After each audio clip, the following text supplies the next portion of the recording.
오늘은 사순절 첫째 주일입니다. 우리 주일 예배를 하나님께 드리겠습니다. 찬송가 28장 복의 근원 강림하사 1절, 2절, 3절을 함께 찬송하시겠습니다.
하나님은 회개하는 마음으로 나오는 사람들을 물리치지 않으십니다. 이제 우리들의 죄를 뉘우치고 고백합시다.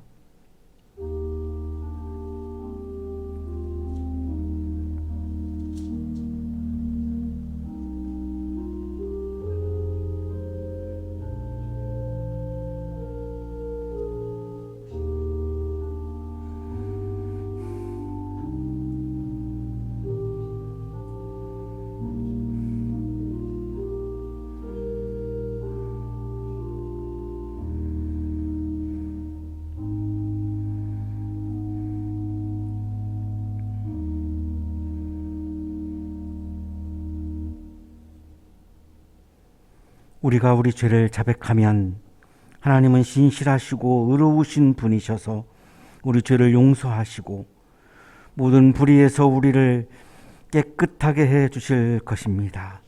아멘.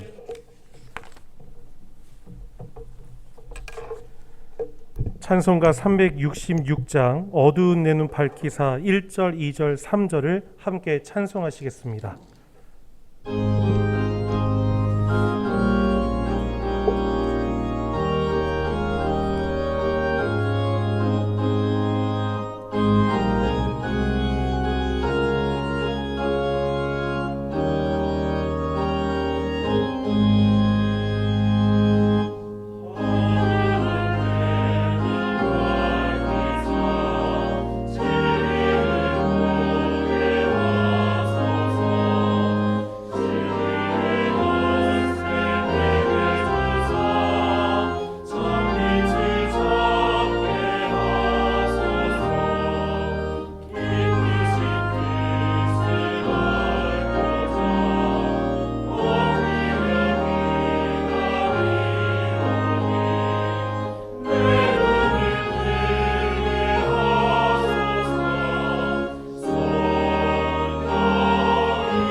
다 함께 기도하시겠습니다. 우리의 생명이 되시는 하나님 아버지, 감사를 드립니다. 우리를 위하여 아들 예수 그리스도를 이 땅에 보내주시고 우리가 나음을 입고 평강의 삶을 살아갈 수 있도록 은혜 내려주신 하나님, 감사를 드립니다. 예수 그리스도의 희생으로 말미암아 우리의 모든 죄가 사해지고 다시 하나님과 하나가 되어 주님의 자녀로서의 삶을 살아가게 하시니 감사를 드립니다. 우리가 죄 가운데 있을지라도 끝까지 우리를 붙들어 주시고 하나님을 멀리하려고 하는 삶이 있을지라도 우리를 포기하지 않으시는 하나님의 사랑에 감사를 드립니다. 또한 지난 한 주간의 삶도 하나님께서 인도 보호하시고 가장 좋은 것을 허락하여 주심을 믿고 감사를 드립니다. 우리에게 영원한 생명을 허락하신 하나님의 크신 은혜를 받은 우리들에게도 하나님의 사랑과 은혜를 망각하고 하나님이 원하시지 않는 어리석은 삶의 모습을 주님 앞에 내려놓습니다. 하나님의 마음을 품고 살아가는 것보다 육신의 정욕을 더 귀하게 여기는 죄된 삶을 주님 앞에 고백합니다. 우리의 입술과 마음으로 다른 사람들을 해하고 상처를 입히며 아픔을 주었던 우리의 완악함을 주님 앞에 고백합니다. 하나님의 뜻을 이루는 것보다 나의 뜻을 이루는 것이 더 중요하다고 생각하며 부족한 삶을 살아왔음을 고백합니다. 주님, 우리를 불쌍히 여기시고 자비로우신 주님의 손으로 우리를 품어주시옵소서. 우리의 모든 죄를 사해 주시고 주님 앞에 거룩함으로 나아오게 하옵소서. 생명의 주인 되시는 주님, 우리가 주님의 생명 가운데 살아가는 복된 자들이 되게 하옵소서. 그 어떤 것보다 주님 안에서 주님이 원하시는 삶을 살아가는 것이 우리가 가장 먼저 살아가야 하는 삶임을 다시금 깨닫게 하시고 그 무엇보다 오직 예수의 삶을 살아가는 믿음의 지혜가 각자의 삶에서 나타나게 하옵소서. 주님의 말씀이 우리의 마음에서 떠나지 않게 하시며 각자의 삶의 모습은 다를지라도 하나님의 말씀 앞에 순종하는 삶이 동일하게 나타나게 하옵소서. 항상 기뻐하고 쉬지 말고 기도하며 범사에 감사하는 삶을 살아가게 하시고 하나님의 살아계심과 인도하심을 믿으며 믿음과 소망과 사랑의 삶을 온전히 살아가는 우리 한양대학교의 모든 성도가 되게 하옵소서. 모든 만물을 통치하시는 주님, 우리를 괴롭게 하는 바이러스와 모든 고난에서 우리를 건져내어 주옵소서. 물론 이 모든 고난이 우리로 인하여 임하게 된 것이지만 많은 사람들이 고통받고 있는 이 상황을 그냥 내버려 두지 마시고 주님께서 속히 회복시켜 주시사 모든 이들이 마음의 평안과 하나됨의 기쁨을 다시 누릴 수 있도록 주님께서 회복시켜 주옵소서. 이 상황을 맞이하고 있는 우리는 하나님 앞에 통회하는 마음을 갖게 하시고 고난의 상황으로 하나님이 우리에게 깨닫게 하시고자 하는 깊으신 뜻을 헤아리고 그 뜻대로 회복의 길을 걸어가는 우리 모두가 되게 하옵소서. 우리 성도들의 가정 가운데 하나님의 사랑이 늘 흐르게 하시고 직장 가운데 하나님의 통치가 나타나며 모든 사업체 위에 하나님의 다스림이 임하게 하옵소서. 어려움이 없게 하시고 어려움이 나타난다고 하더라도 하나님의 인도하심을 믿으며 소망을 가지고 인내하여 하나님의 도우심을 구하는 모든 성도들이 되게 하옵소서. 오늘도 주의 종을 통하여 주시는 하나님의 말씀을 믿음으로 듣게 하시고 주님의 마음을 품고 세상 가운데 하나님 나라를 이루며 살아가는 우리 모두가 되게 하옵소서. 하나님께서 항상 함께 하심을 믿으며 우리 구주 예수 그리스도의 이름으로 간절히 기도드립니다. 아멘.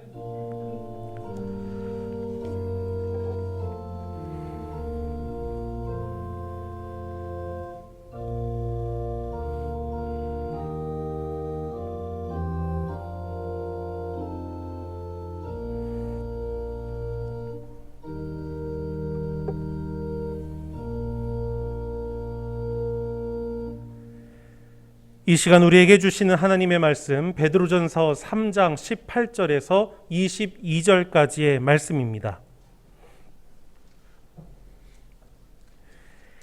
그리스도께서도 죄를 사하시려고 단 한 번 죽으셨습니다. 곧 의인이 불의한 사람을 위하여 죽으신 것입니다. 그것은 그가 육으로는 죽임을 당하시고 영으로는 살리심을 받으셔서 여러분을 하나님 앞으로 인도하시려는 것입니다. 그는 영으로 옥에 있는 영들에게도 가셔서 선포하셨습니다. 그 영들은 옛적에 노아가 방주를 지을 동안에 곧 하나님께서 아직 참고 기다리실 때에 순종하지 않던 자들을 말하는 것입니다. 그 방주에 들어가 물에서 구원받은 사람은 겨우 8사람밖에 없었습니다. 그 물은 지금 여러분을 구원하는 세례를 미리 보여준 것입니다. 세례는 육체의 더러움을 씻어내는 것이 아니라 예수 그리스도의 부활을 힘입어서 선한 양심이 하나님께 응답하는 것입니다. 그리스도께서는 하늘로 가셔서 하나님의 오른편에 계시니 천사들과 권세들과 능력들이 그에게 복종하고 있습니다. 서신서의 말씀입니다.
로마 제국의 종교 정책은 포용 정책이었습니다. 로마라고 하는 제국이 가능했던 것은 폐쇄적인 정책을 펴지 않았고 굉장히 포용적인 정책을 폈기 때문에 다른 문화, 다른 종교들을 흡수하면서 나라의 영토를 넓혀갔던 것입니다.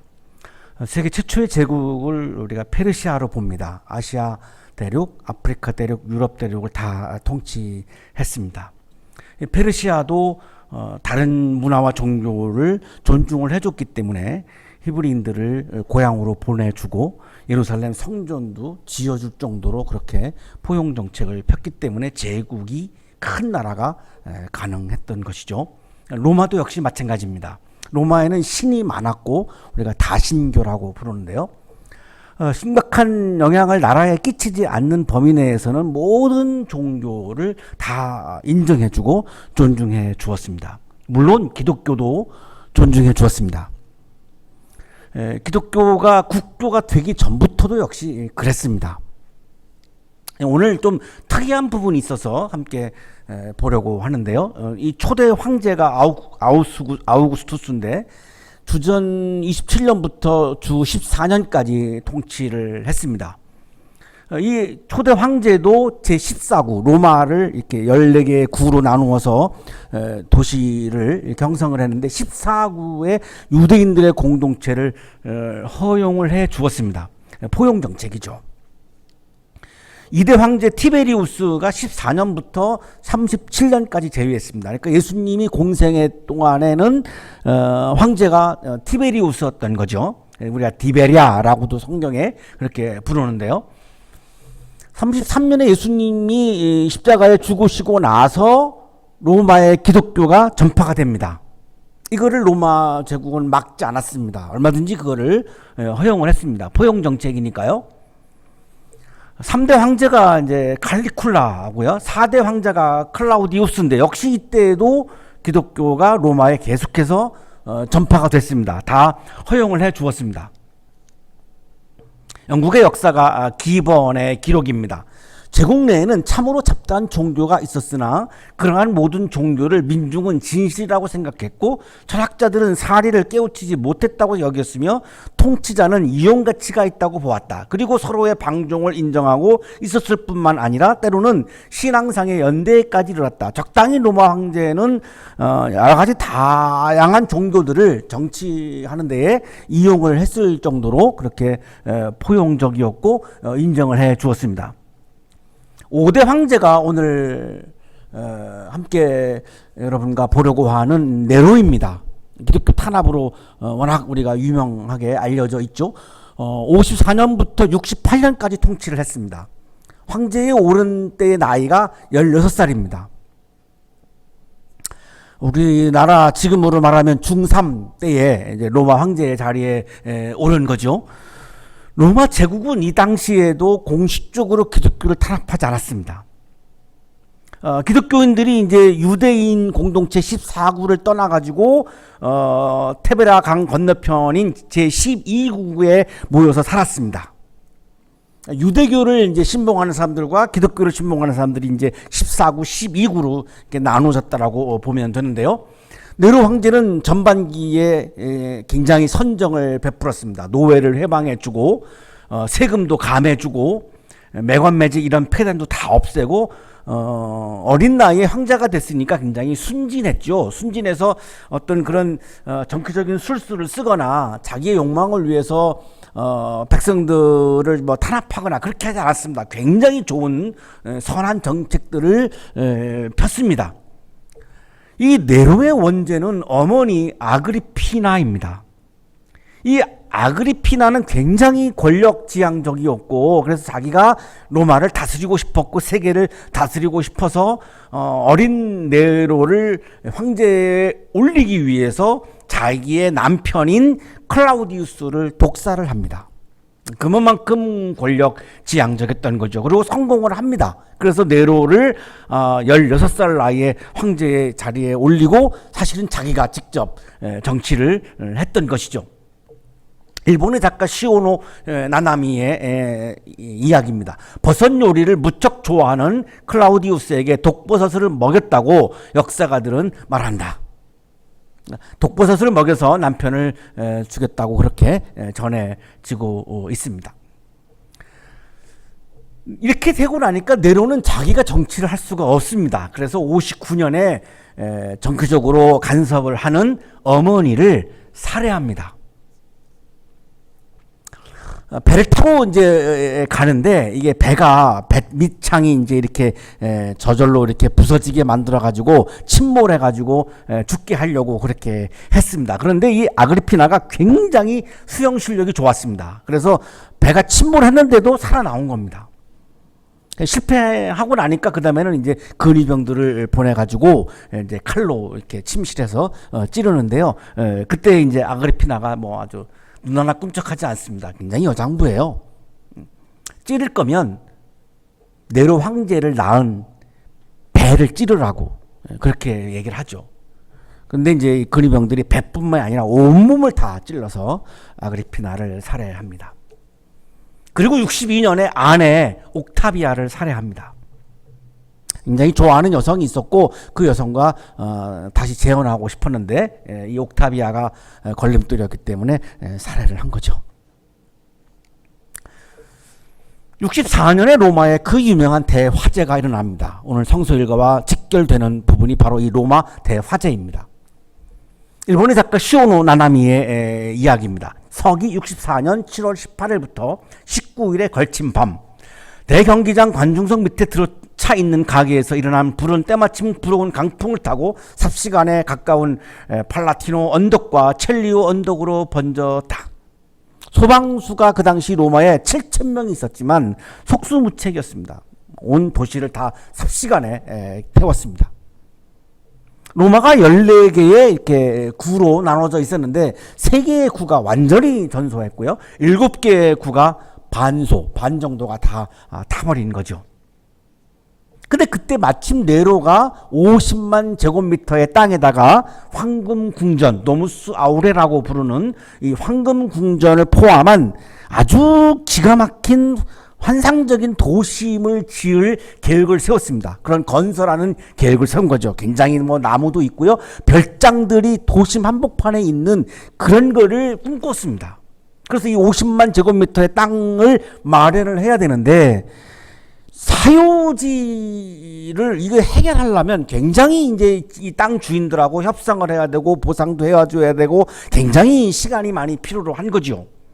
그래서 네로가 서둘러서 이 노무스 아우레아를 건설하려고 일부러 방화를 했다라고 하는 소문이 삽시간에 로마에 퍼져나갑니다.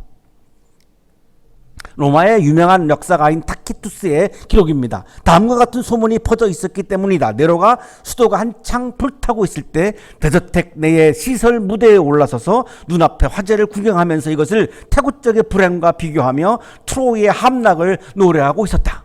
이 네로가 굉장히 노래하는 거를 좋아했고요.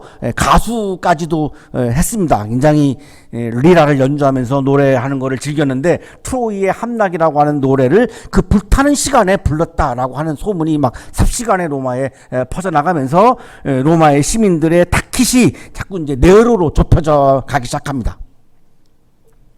이때 네로가 술수를 썼습니다.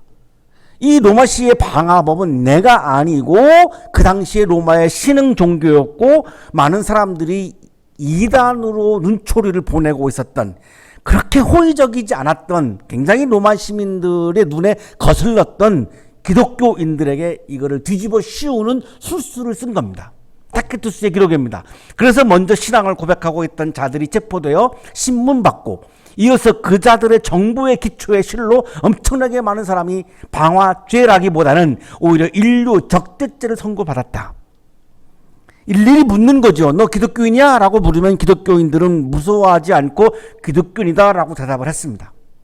굉장히 그 믿음이 강했던 거죠. 죽임을 당할 거 알면서도 당신 그리스도인이야? 그러면 난 그리스도인이요. 이렇게 아주 꿋꿋하게 대답을 한 거죠. 그래서 많은 사람들을 잡아들인 거죠. 기독교인들을 방화범으로 다 잡아들이고 그리고 나서 방화범을 뛰어넘어서 이 사람들은 아주 인류를 대적하는 사람들이다라고 하는 것을 뒤집어 씌우고 논리를 펴기 시작을 합니다. 그들은 살해당할 때 놀림감이 되었다. 즉 야수의 모피를 뒤집어 쓴 채 개에게 물리고 찢겨 죽었다. 어떤 때는 십자가에 붙잡아 매고 혹은 불에 타기 쉽게 만들어 놓고 해가 지고 나서 야간에 등불 대신 불태웠다. 고바디스 도미네라고 하는 그 영화에 이 장면이 잘 나오죠. 사자의 밥이 되고 화형을 시키고 이렇게 사자들이 막 물어뜯어서 죽이는 장면들이 아주 신랄하게 그 영화에 잘 나오고 있는데 바로 실제로 그렇게 했던 것을 타케투스가 우리들에게 전해주고 있습니다. 네로 때의 기독교 탄압은 로마의 공식적인 제도적인 탄압이 아니었습니다. 이 네로가 자기가 방화범이라고 하는 것을 벗어나기 위해서 기독교인들에게 책임을 전가하는 네로 개인의 탄압이었습니다. 공식적으로는 로마는 종교 포용 정책을 썼기 때문에 이게 맞지가 않습니다. 아무리 역사 기록을 들춰보아도 공식적인 그런 탄압은 기록되어 있지 않습니다. 네로 개인의 탄압이었던 것이죠. 자, 그러고 나니까 사람들의 눈에 이 기독교라고 하는 게 자꾸 이제 부정적인 이미지가 이제 씌워질 수밖에 없습니다. 그래서 이제 그 로마 대화제 이후에 네로가 이제 탄압하는 이후에 이제 이 로마 시민들이 기독교를 다시 한번 들여다보기 시작을 하는 거죠. 보고 나니까 이 사람들은 다른 신들을 부정합니다. 로마인들은 다신교를 인정하는 사람들인데 기독교인들은 유일신 신앙 숭배자이니까 다른 종교들을 다 무시하고 인정하지 않고 아주 비기독교인들에게 배타적이라고 하는 것을 확인하기 시작합니다. 그리고 로마인들은 사치를 좋아했는데 이 기독교인들은 검소를 강조하니까 그것도 눈에 거스르는 겁니다. 그리고 기독교인들은 밤에 비밀리에 모여가지고 예배를 드립니다. 뭔가 이상해 보이는 거죠. 그리고 로마에서는 제도로 인정하는 노예도 존중을 해주고, 그 당시에 굉장히 남성 중심의 사회인데 여성도 존중해주고, 뭔가가 로마 시민들하고는 자꾸만 다른다라고 하는 다른 모습들이 자꾸만 눈에 보이고 거스르는 거죠. 그리고 기독교인들이 모여 살던 12구는 화재 피해를 입지 않았습니다. 이것도 눈에 거스르는 거죠. 그리고 화재가 일어났을 때 예배 때 찬송을 불렀죠. 그러니까 이 비기독교인들이 볼 때에는 로마가 불타서 다 사라지고 있는데 저들은 기쁨의 노래를 불렀다라고 하는 시각을 가지게 되는 거죠. 그래서 비기독교인들이 기독교인들을 욕하고 비방하기 시작합니다.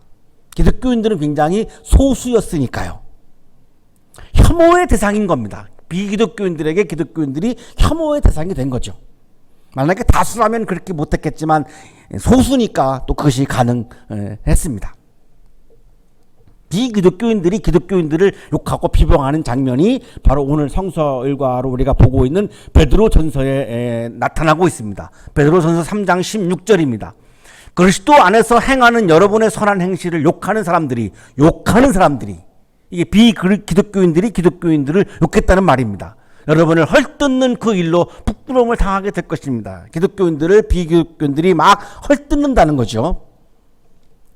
베드로전서 4장 4절입니다. 그들은 여러분이 자기들과 함께 그런 지나친 방종에 빠지지 않는 것을 이상히 여기면서 여러분을 비방합니다. 로마 사람들은 그 당시에 굉장히 사치했고, 그리고 굉장히 성적으로도 굉장히 문란했고, 지금 여기 베드로전서 4장 4절에 방종이라고 표현하고 있는데요. 그런 문화를 살았는데 기독교인들은 그렇지 않았기 때문에 그것도 비방을 했다라고 지금 베드로전서가 우리들에게 전해주고 있습니다. 장동수 교수의 설명입니다. 제국적으로 일어난 공식적인 핍박보다는 수신지에서 지역적으로 일어난 소수 그리스도인들에 대한 대다수 비그리스도인들의 비난이나 적대감이고, 그러니까 로마가 제도적으로 공식적으로 기독교를 핍박했다기보다는 소수인 그리스도인들을 다수인 비기독교인들이 굉장히 비난하고 욕하고 비방하고 적대적으로 대했다라고 하는 것을 우리들에게 장동수 교수가 확인해 주고 있습니다. 자기 네로가 기독교인들을 탄압한 이후에 이제 기독교인의 탄압이 일반 시민들로 넘어간 것이죠. 그러니까 로마 제국의 그 광대한 전 지역에서 비기독교인들이 기독교인들을 비방하고 욕하는 이제 움직임이 계속 확산되어 가는 거죠. 이때 예수님의 수제자였던 이 베드로가 이 상황을 관망만 할 수는 없었습니다. 이 베드로가 그 당시에는 기독교 공동체의 어떤 수장이었기 때문에 이거를 그냥 모른 척할 수는 없는 거죠. 그래서 베드로가 로마로 들어갑니다. 죽을 각오를 하고 들어간 거죠. 두 사람이 들어갔습니다. 하나는 바울이고요, 하나는 베드로입니다. 둘 다 로마에서 처형을 당했죠. 뭐 죽을 걸 알고 들어간 거죠.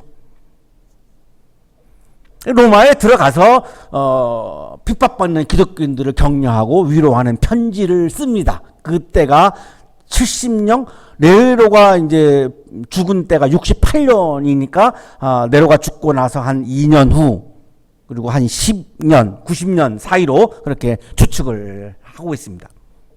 이 편지가 바로 우리가 오늘 성서 일과로 받고 있는 베드로 전서입니다. 베드로 전서 5장 12절입니다. 내가 진실한 형제로 여기는 실루아노의 손을 빌려서 나는 여러분에게 몇 마디 썼습니다. 베드로가 직접 이 직업이 어부였기 때문에 이렇게 글을 쓰는 능력이 아마 이렇게 좋지 않았던 것 같습니다. 그러니까 부르는 거를 실루아노가 대피를 했다라고 이렇게 보여집니다. 오늘의 성서 일과는 핍박과 고난을 받고 있는 기독교인들에게 그리스도께서 하나님의 나라를 선포하다가 고난을 받았지만 그 고난은 패배가 아니고 승리였음을 강조하는 말씀입니다. 우리는 살아가면서 내가 고난을 당하면 내가 실패했다, 내가 패배했다라고 생각할 때가 많습니다. 그런데 오늘 베드로전서의 성서일과는 그 고난은 패배가 아니라는 말씀입니다. 그래서 예수님의 고난을 우리들에게 소개를 합니다. 예수님의 고난을 보아라. 예수님의 고난이 어떻게 이게 패배냐? 예수님의 고난은 승리였다라고 하는 것을 강조하고 있는 그런 말씀입니다. 그리스도께서도 죄를 사하시려고 단 한 번 죽으셨습니다. 예수님의 고난과 죽음으로 시작을 하죠. 오늘 성서일과가 예수님 그리스도께서도 죄를 사하시려고 단 한 번 죽으셨습니다. 이 죄의 문제를 해결하기 위해서 예수님께서 고난을 당하시고 죽음까지도 당하셨다라고 이렇게 오늘 성서일과가 시작합니다. 인간의 최초의 죄가 창세기 3장에 나옵니다. 죄를 해결하려고 죽으셨으니까요. 이 죄가 무엇인지를 우리가 봐야 되는데 죄의 시초를 보려고 합니다. 창세기 3장 5절입니다. 하나님은 너희가 그 나무 열매를 먹으면 너희의 눈이 밝아지고 하나님처럼 되어서 선과 악을 알게 된다는 것을 아시고 그렇게 말씀하신 것이다. 죄의 시초는 하나님처럼 되려고 했던 것이 죄의 시초입니다. 성서가 우리에게 강조하는 죄라고 하는 것은 무슨 스모킹, 드링킹 이런 거를 말씀하는 게 아닙니다. 성서가 말씀하시는 죄는 내가 하나님처럼 되려고 하는 것을 말씀하고 있습니다. 인간이 하나님이 되려고 하는 것, 이거를 죄의 근본이고 죄의 시초로 봅니다. 왜 인간은 하나님이 되려고 할까요? 하나님이 되어야만 내가 다른 사람들을 지배할 수 있으니까요. 하나님이 되어야 선하다 악하다라고 하는 다른 사람들을 선하다 악하다라고 내가 판단하고 심판할 수 있으니까요. 심판자가 되고 싶은 거죠. 이거를 죄의 시초로 창세기가 우리들에게 말씀합니다. 자, 이 문제를 예수님은 해결해야만 했죠. 왜냐하면 하나님의 아들이니까요. 하나님은 한 분인데 자꾸 사람들이 하나님이 되려고 하는 이 문제를 방치할 수는 없습니다.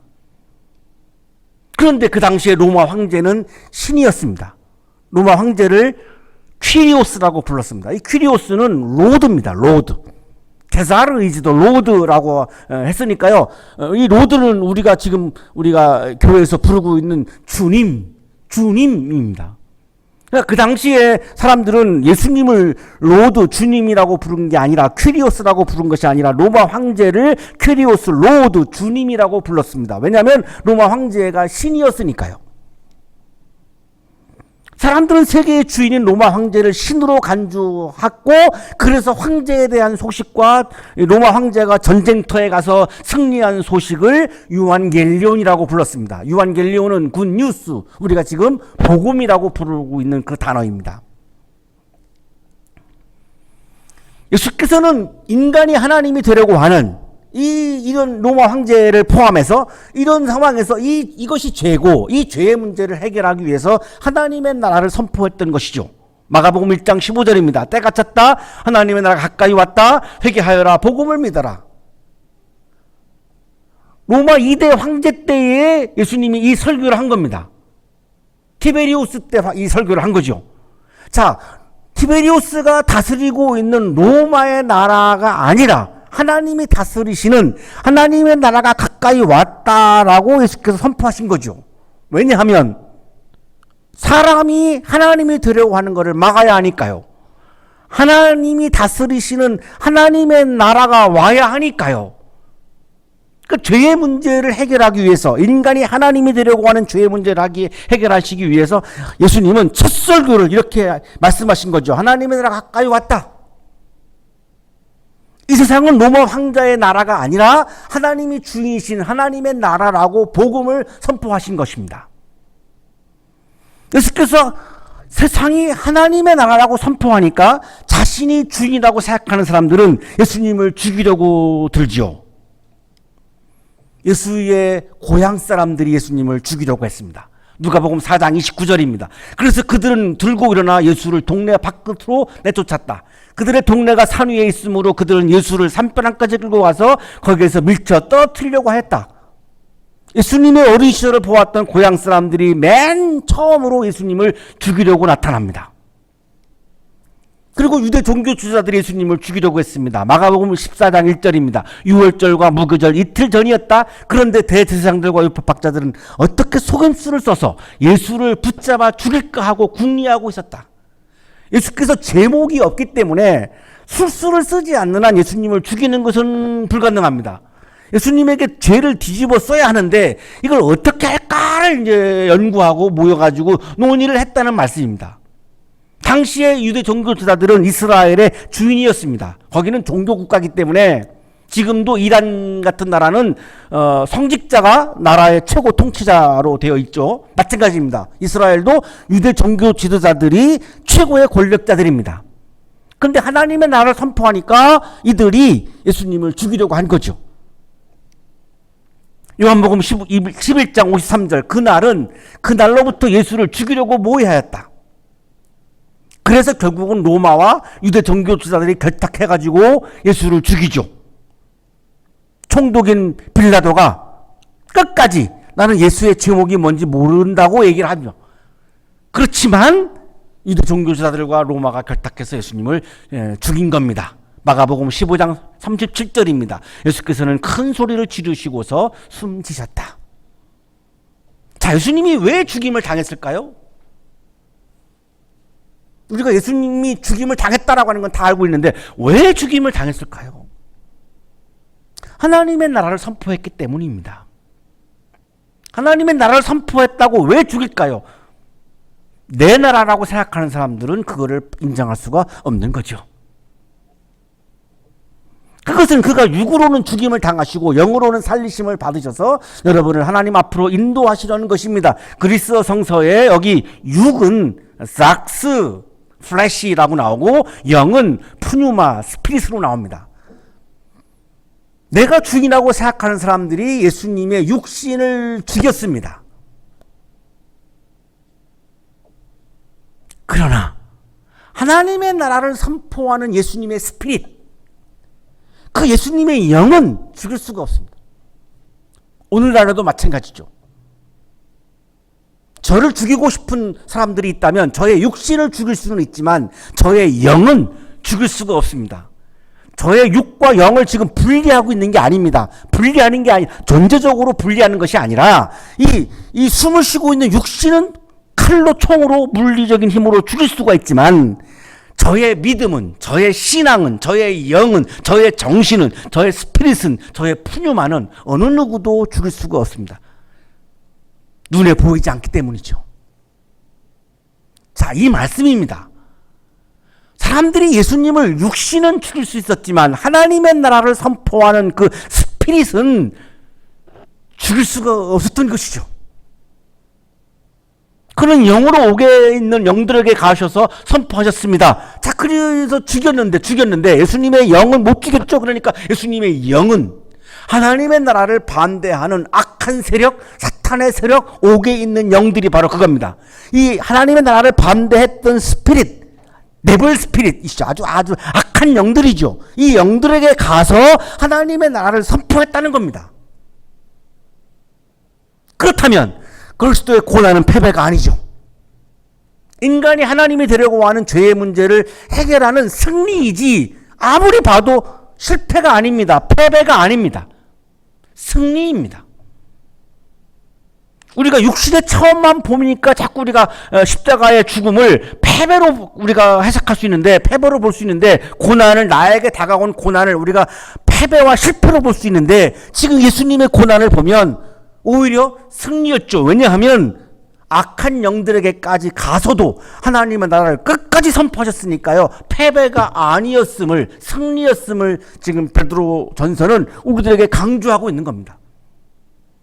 그리스도의 죽음은 패배가 아니었습니다. 부활하는 승리였습니다. 하나님 나라의 선포는 패배가 아니었습니다. 하나님의 나라를 반대하는 영들에게도 하나님의 나라를 선포하는 승리였던 것이죠. 그 영들은 이제 사탄을 영을, 하나님의 나라를 반대했던 옥에 있는 영들을 말하고 있는 거죠. 그 예수님이 영이 그들에게 가서 하나님의 나라를 또 선포했죠. 그 악한 영들, 하나님의 나라를 반대하는 악한 영들을 이제 실예를 들었습니다. 그 실례가 뭐냐면 노아 시대 때의 사람들입니다. 노아 시대 때에 홍수가 내려가지고 노아의 가족 외에는 다 죽었습니다. 왜 죽었을까요? 하나님의 나라를 반대했거든요. 사람의 아들과 사람의 딸과 하나님의 딸이 결혼했거든요. 왜? 인간이 신이 되려고, 하나님이 되려고. 그 이후에 노아의 홍수 심판이 내려온 겁니다. 그러니까 그때 심판받은 사람들은 하나님의 나라를 반대하는 사람들이죠. 그들이 어떻게 됐습니까? 심판받았죠. 하나님의 나라를 반대하는 사람들이 실패했지, 하나님의 나라를 선포하는 예수님의 스피릿은 절대로 실패하지 않았다라고 하는 것을 강조하고 있는 거죠. 박창환, 김경희 교수의 주석입니다. 그리스도 이전에 불순종한 인간 전체를 상징적으로 한 말이라고 보면 제한성이 풀리기 때문이다. 노아 시대 때에 심판받아서 홍수로 죽임을 당한 사람들은 당시에 하나님의 나라를 반대했던 사람들을 대표하고 있는, 상징하고 있는 거다라고 지금 설명을 하고 있는 것입니다. 그 물은 지금 여러분을 구원하는 세례를 미리 보여준 것입니다. 노아항수 때에는 물로 사람들이 심판을 받았죠. 물에 의해서 죽임을 당했죠. 창세기 7장 22절입니다. 마른 땅 위에서 코로 숨을 쉬며 사는 것들이 모두 죽었다. 홍수시대 때의 물은 심판하는 물이었습니다. 창세기 7장 23절, 다만 노아와 방주에 들어간 사람들과 짐승들만이 살아남았다. 하나님의 나라를 부정하고 자신의 나라를 고집하는 옛사람들은 물속에 빠져가지고 다 죽었습니다.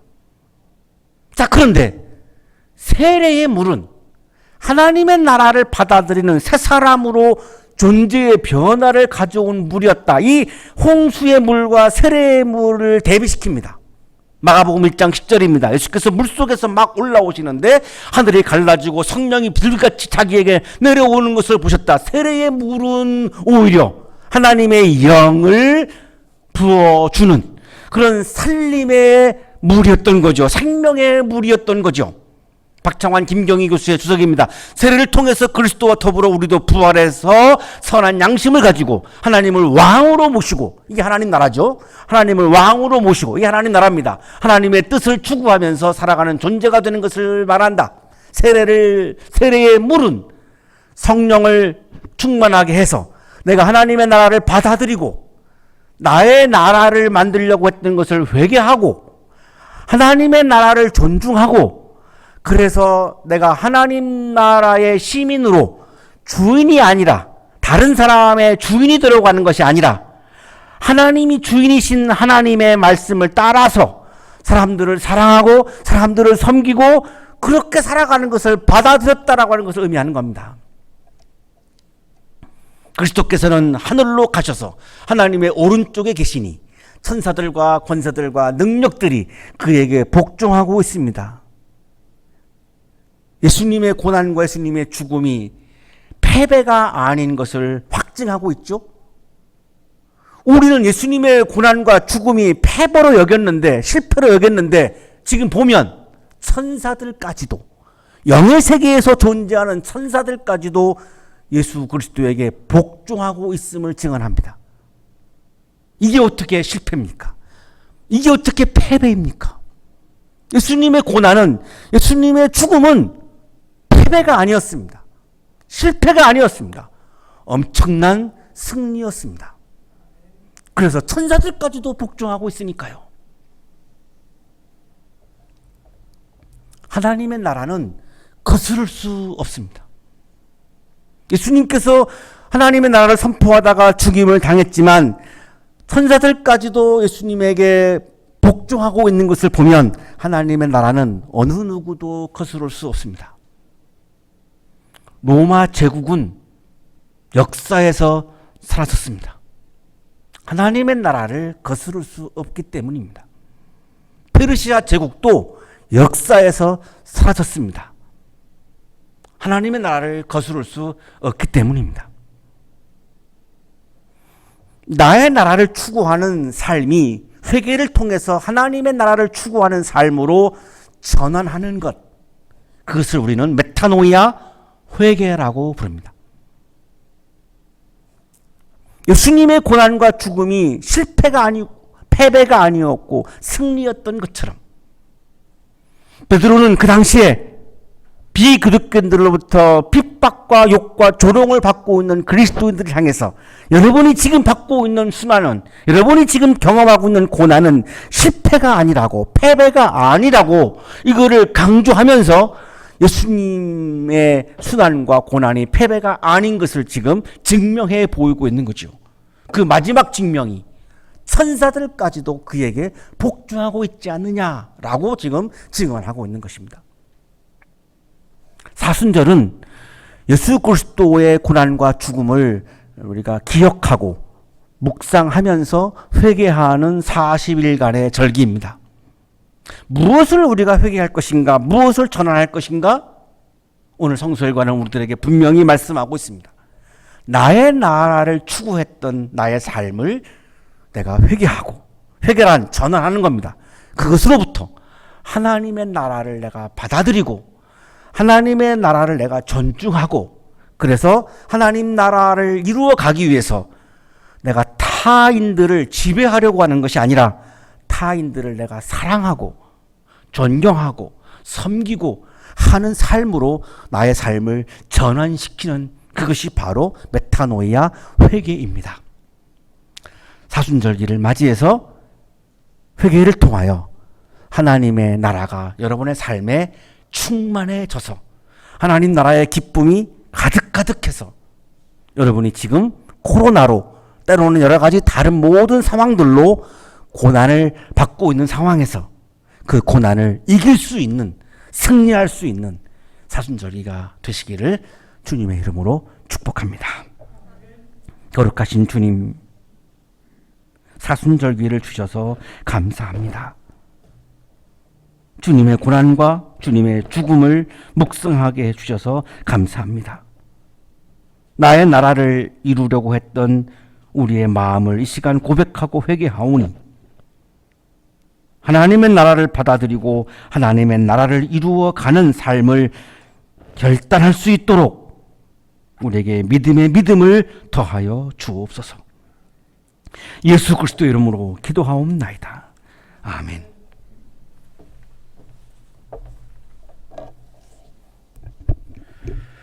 교회 소식 알려드립니다. 오늘은 사순절 첫째 주일로 지켜 예배를 드립니다. 다음 주일은 사순절 둘째 주일로 지켜 예배를 드리겠습니다. 다음 주 성서일과는 로마서 4장 13절에서 25절까지의 말씀 제목은 믿음이 굳세어져서입니다. 우리 주중에 성서일과 말씀을 묵상하시기를 바랍니다. 대면 예배를 드리지 못한 지 어떻게 보면 꼭 1년째 되는 날입니다. 참 예배의 방식이 바뀌었고 또 어색함으로 지난 1년 동안 예배 드리시기 좀 힘드셨으리라 생각하는데 그럼에도 불구하고 우리 하나님을 예배하는 예배자로서 전심을 다해 계속 예배를 잘 드려주시고, 그리고 아프신 분들을 위한 기도, 우리 나라를 위한 기도, 그리고 우리 주변에 있는 모든 이들을 위한 기도 쉼 없이 끝까지 계속해서 중보해 주시기를 바랍니다. 우리 예배 시간에 드린 헌금 항목은 우리 정기수 재무부장님께 다시 한번 문자로 보내주시기를 바랍니다. 우리 교우 소식 알려드립니다. 우리 2021년 2월에 졸업하는 우리 청년 그리고 성도가 있습니다. 우리 이승범, 이현준, 그리고 김형은, 박서현, 그리고 우리 박미래 선생님도 우리 대학원 졸업하셨습니다. 오늘부터 우리 성가대 솔리스트 성도님들께서 우리 예배 시간에 함께 찬송해 주시기 시작하셨는데요. 우리 이승범 성도님께서 오셔서 우리 대표로 때마침 이렇게 와 주셨는데 대표로 우리 교회에서 준비한 선물 드리도록 하겠습니다. 잠깐 앞으로 나와 주시죠.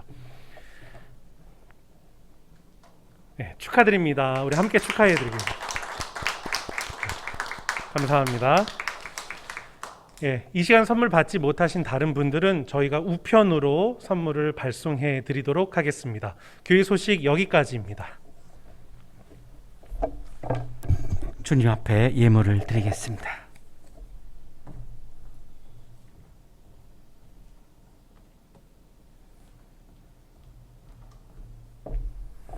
거룩하신 주님, 고난과 아픔을 경험하고 있는 오늘 우리들에게 그 고난이 패배가 아니고 승리임을 우리에게 말씀해 주셔서 감사합니다.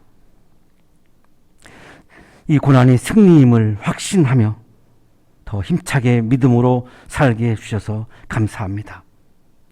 감사의 마음을 예물에 담아 드리오니 기쁘게 받아주시고 예물을 드리는 손길 위에 크신 은혜를 부어 주옵소서.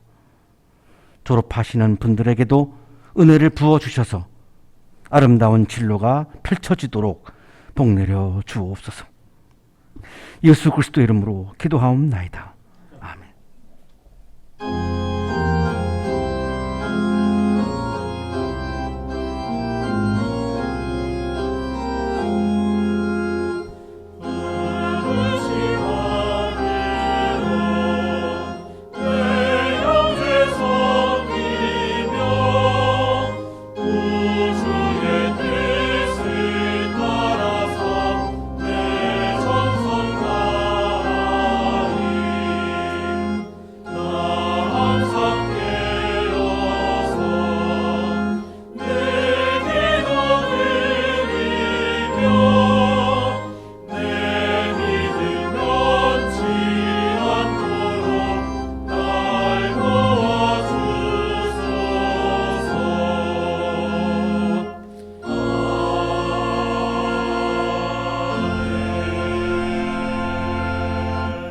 이제는 우리에게 하나밖에 없는 생명까지도 아낌없이 사랑으로 나누어 주시는 예수 그리스도의 은혜와 오늘도 우리에게 말씀을 주시는 하나님의 사랑하심과 생명의 기운을 주시는 성령의 역사하심이 고난은 패배가 아니고 승리임을 확신하고 세상을 향하여 힘차게 나아가는 우리 모든 한양 가족들의 삶 속에 지금부터 영원토록 함께 하시기를 간절히 축원하옵나이다.